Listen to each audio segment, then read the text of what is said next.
Good morning, Nigeria, and welcome to another great episode of Enterprise Morning, reaching you from Enterprise Television from the economic capital of Nigeria, Lagos.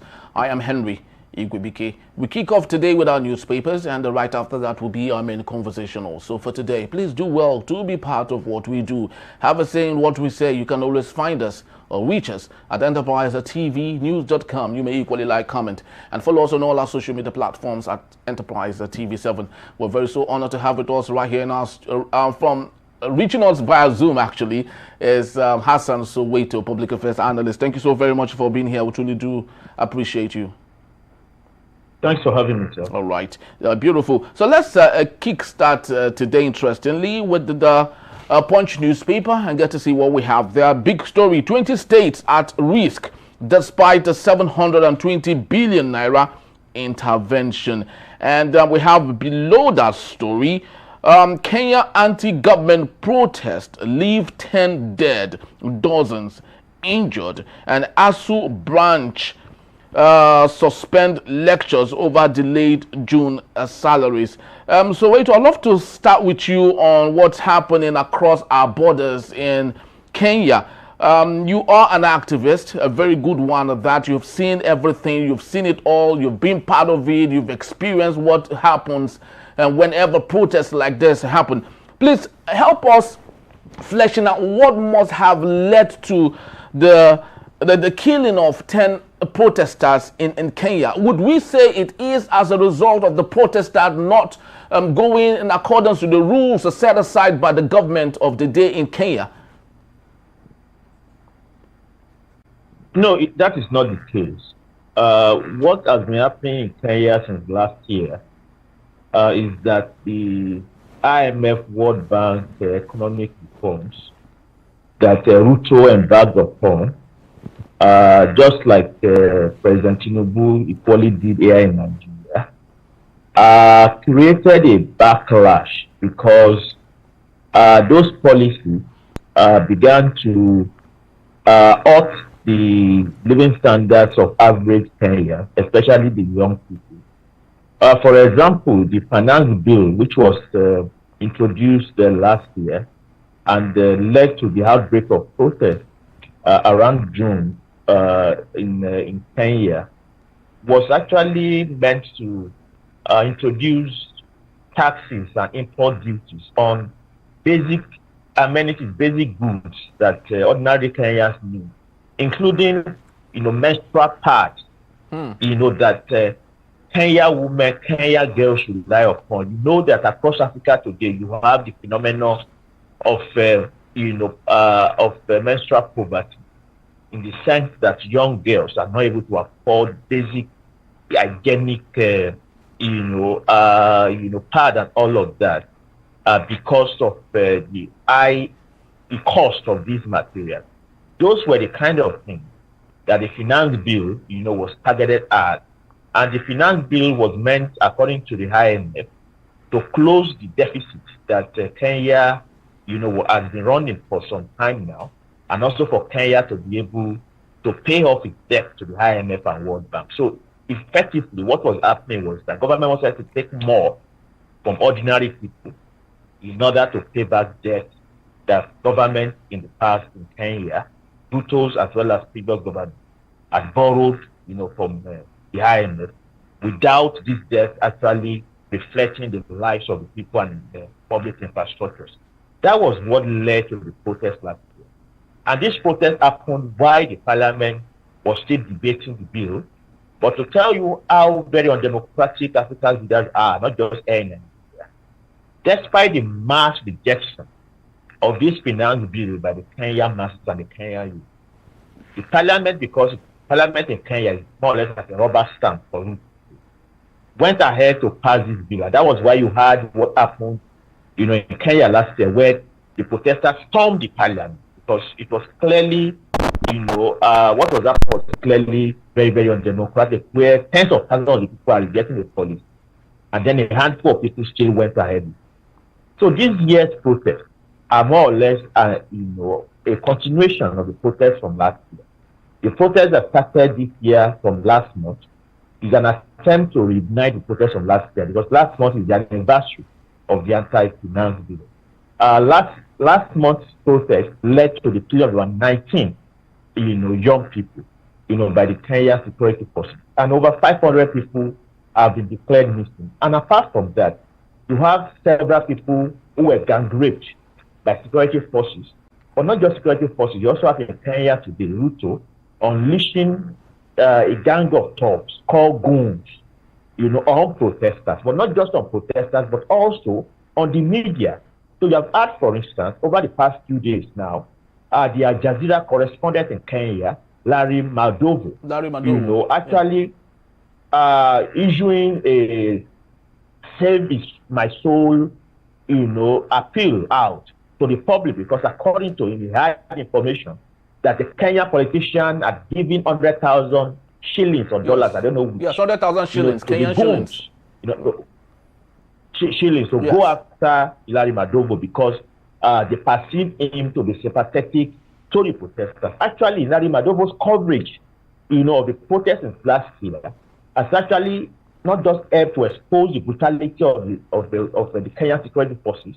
On some occasions, including last month, it actually saved the life of many protesters who were going to be killed, by the security forces, and then the Al Jazeera crew, chanced on this situation, and with the coverage of Tariff and co, were able to get the police to back off from exterminating. But what is happening in Kenya since last is actually systematic extermination of opposition forces and of protesters. In fact, following the protest last year, you had the discovery, of many, what do you call it now, mass graves across different parts of Kenya. That's something which shows that we don't even yet know the extent, of the repression and the brutality going on. So this is not about protesters not respecting the law.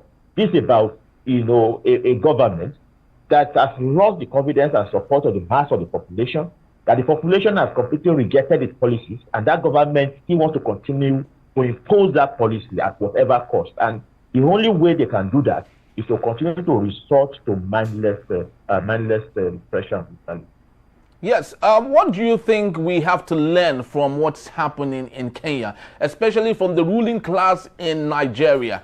Is there anything to learn? What do you think is the best advice as an activist yourself you would give to the administration of President Bola Ahmed Tinubu, considering what's happening in Kenya? Remember, it was because of what happened in Kenya that led to the End Bad Governance protest in Nigeria. What do you think is that message to the government in Nigeria?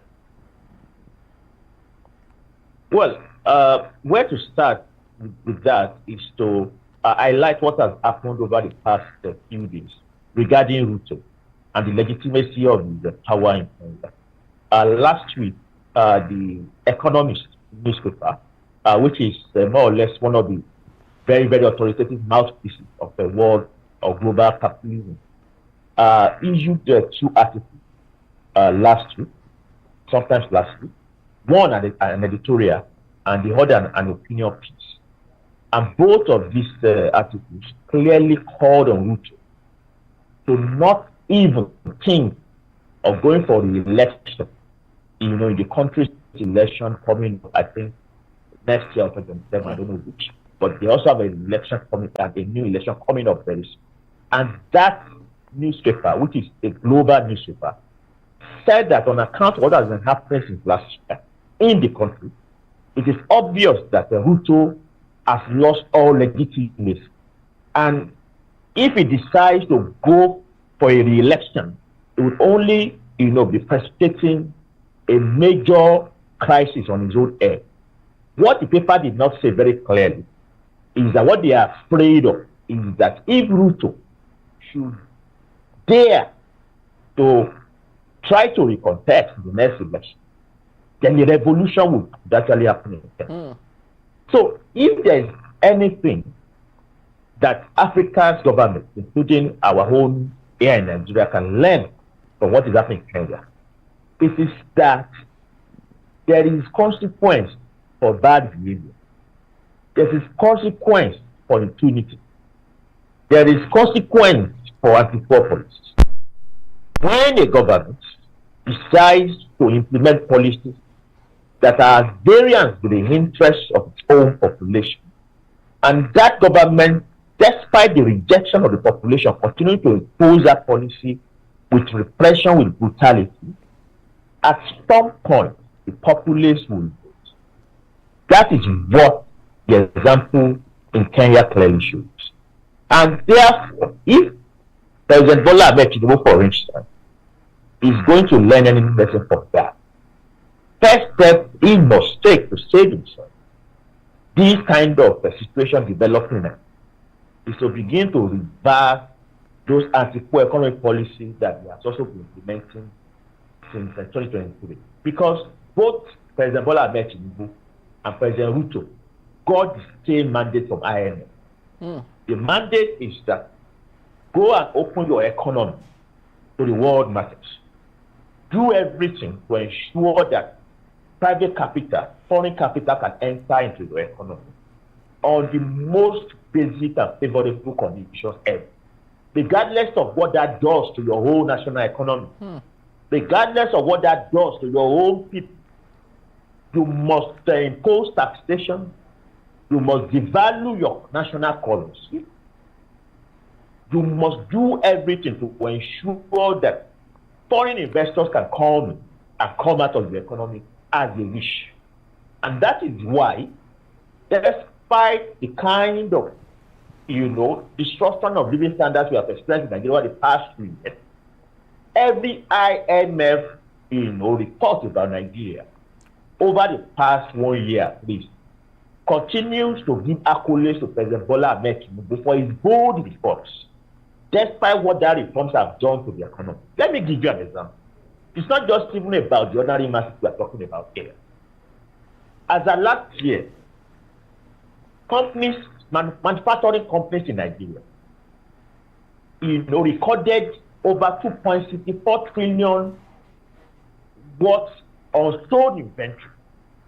That is, manufactured goods in Nigeria or imported goods sitting idle in the warehouses unsold.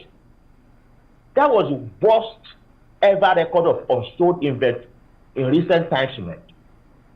Something which means therefore that the manufacturing sector in Nigeria is collapsing under the weight and the burden of these policies that President Bola Ahmed Tinubu has implemented.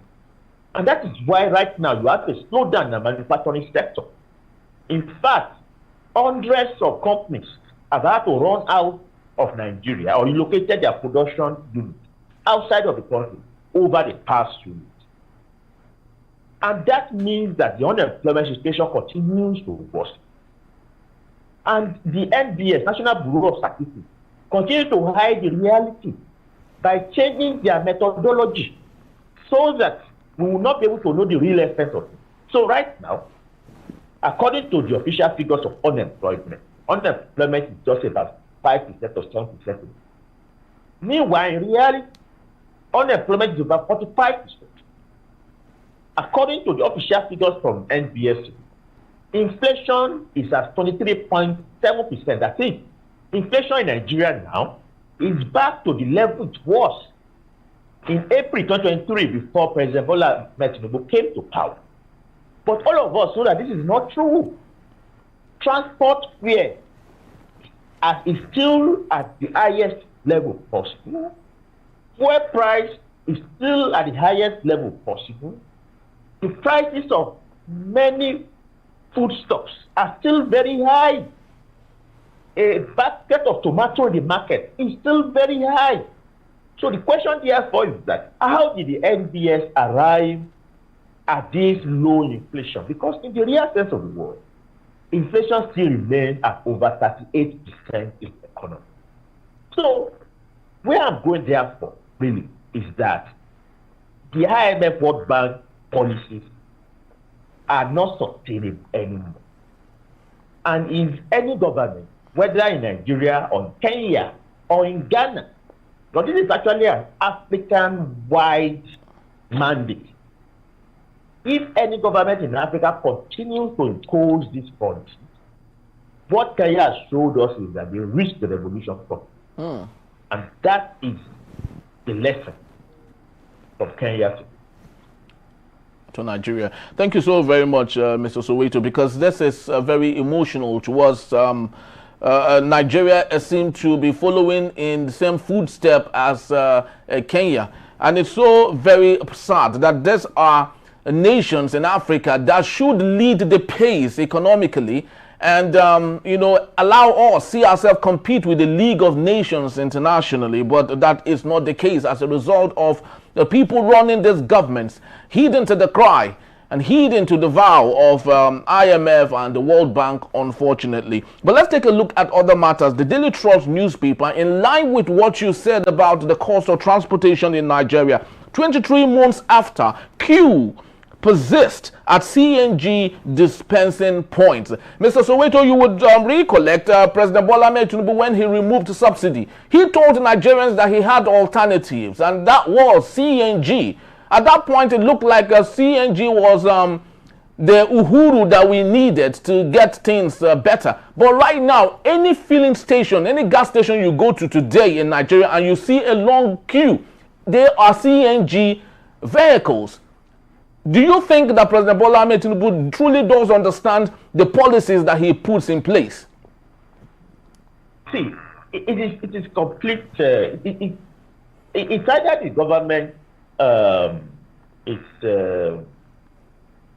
very ignorant of the dynamics of its own policy and the consequences, or you just have a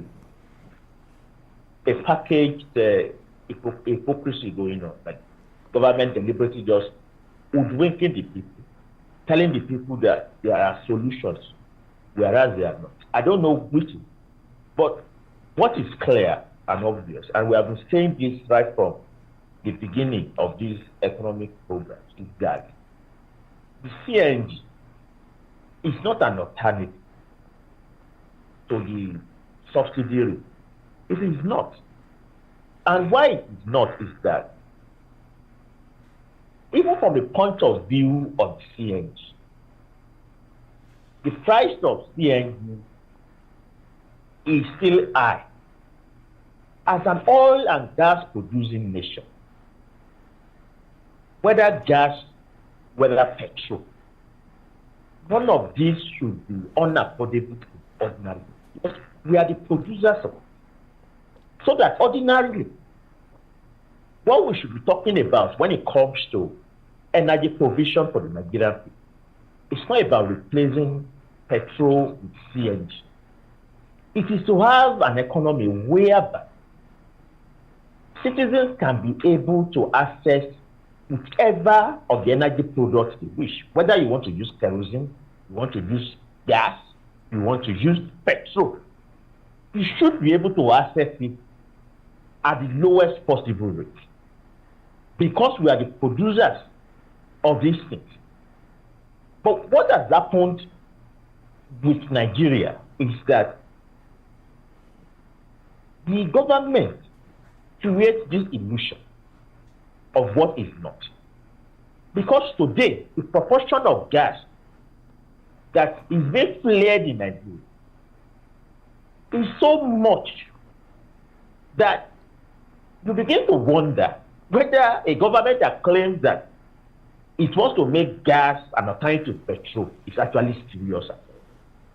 Because if you actually want to make that an alternative, the first step to take is to end gas flaring, which means that all of the gas outputs that we have in this country is being,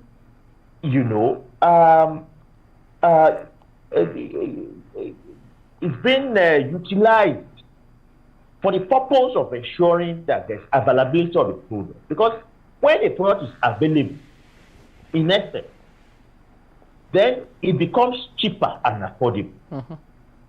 That you have queues at gas stations is definitely a recognition of the fact that even the CNG is not available. It's not available at the right amount to. Yeah. Then the second thing is that the oil and gas sector is operating under a policy framework that inevitably means that whatever product it is you are looking for, whether kerosene, whether gas, whether fuel, PMS, whether aviation fuel, none of it can be made available at a cheap rate. And what do I mean by that? Even before the removal of subsidy on PMS, the gas sector, the gas subsector rather, was the first to be regulated alongside with the kerosene. So what that means is that private operators are the dominant element in that subsector. The same way that you have the Dangote refinery who has become dominant in the PMS subsector, it is the private element who are dominant in the gas sector. What that therefore means is that at the end of it, the government is not in control of pricing. Government is not in control of the provision of the products. By the time you do your research for this, it's very much possible that more of Nigeria's gas products are being sold outside of the country than inside, some of which will also be part of the reason why the product is not readily available. Then when you go away from all of that, the conversion that is required for motor vehicles to be able to, become gas or CNG compliant is not readily available. Yes, I know that government say that they have created certain hubs in different states where car owners usually go, to make this conversion free of charge or subsidized. But many people are not able to easily access it. And to do it on your own is quite very expensive. In fact, on the basis of the CNG conversion, even the generator conversion that people used to do at a very cheap rate, the price suddenly became so high so that people cannot even convert their generator to gas anymore now. Unlike in the past when the device, I've forgotten the name, was so cheap and readily available. So that the whole conversation about CNG again goes back to the need for government to be in control of the energy sector. Control is what guarantees that you are able to make this product available at the rate that is needed and at the price that your citizens can be able to easily benefit from it. Right now, the government is not in control of any of it. In fact, aviation fuel is so costly to it, and it's part of the reason why airfares have become completely unaffordable, even to middle-class people in this country who used to easily fly from Lagos to Abuja. Right now, to do that costs a ton of money. Meanwhile, the roads are impassable because of banditry, because of kidnapping. So that we are actually in a serious crisis in this country. In fact, what the government ought to do, if this government is serious about CNG, is to first ensure that all public transport vehicles across the country are converted. Right now, in Lagos State, there is no danfo that is converted to CNG. So, the whole idea is already defeated, because public transportation is the only means through which a huge proportion of the populace go about their daily duties in this country. Those who have cars are still a minute proportion of the population. But here in Lagos State, for instance, I'm not sure that there's any CNG compliant danfo bus on it. So, well, it is left to the choice. It is actually left to the choice of the owners of these cars and vehicles, to either do or not to. Yeah, that is why, again, there's a need for real public transportation. In the olden days, public transportation means that government-owned buses, right? Yeah, very true. And these buses are out there conveying people at a reduced rate. So when there's a need for this kind of policy changes, it becomes easier for that to be implemented. But where everything is done on private basis, then the choice is up to the providers, as you have just said, to either comply or not. But that exactly is the reason why government policies are failing, because government is making policies for an economy it does not control. A government is legitimate or draws legitimacy on the basis of control. But you are not controlling aviation. You are not controlling public transportation. You are not controlling public healthcare. You are not controlling public education. You are not controlling public telecommunication. But you are making policies. And then those policies are up to private providers to either comply or not.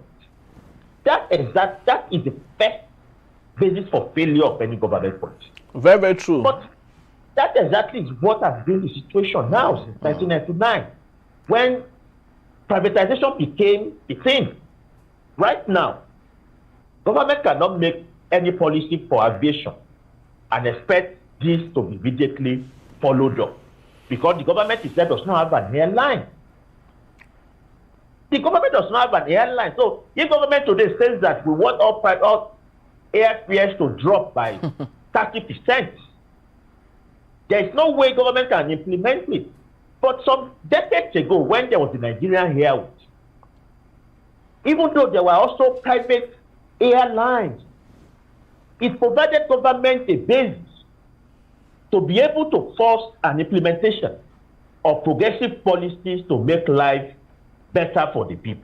Very true. So where I'm going, therefore, with this is that the whole idea of the CNG conversion as a product of the subsidy removal was bound to fail, because government was making policy for an economy that it does not fully control. And that is why today there are very few vehicles on the road that are CNG compliant. There are very few CNG conversion hubs in the country. And today, the queues at the gas stations are actually much more than queues at petrol stations. So that at the end of the day, where is the progress in that? Where is it? Very true. It's actually very pathetic. So many people who spend so much money to convert their PMS vehicles to CNGs are now regretting doing that, because when they need the products at CNG, they don't see it.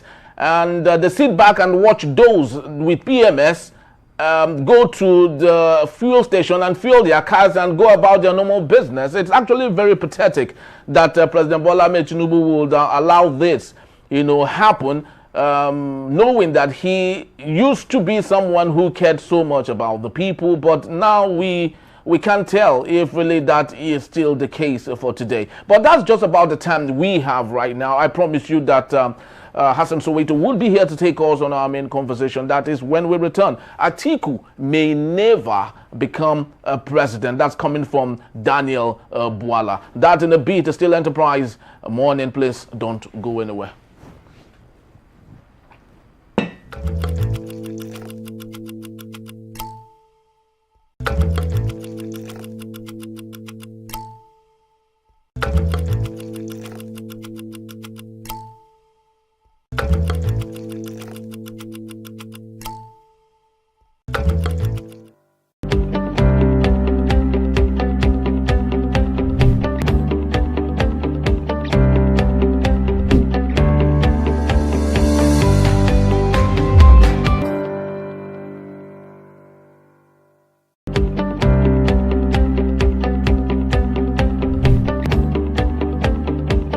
Very much for being back, and if you just joined us, you're still on to Enterprise Morning, reaching you from Enterprise Television. Let's head straight to our main conversation for today.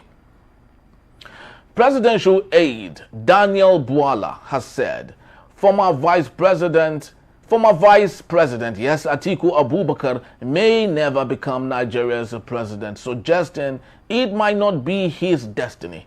Speaking on Channels Television's Politics Today, Bwala said Atiku had his best shot in the 2023 elections but failed despite doing all he could. He may never be that kind or have such kind of opportunity again, according to Daniel Bwala, noting that fate may simply not align with Atiku's presidential ambition. Bwala, who previously served as Atiku's spokesperson during the 2023 campaign before switching support to President Bola Ahmed Tinubu, also dismissed the chances of other opposition figures like Peter Obi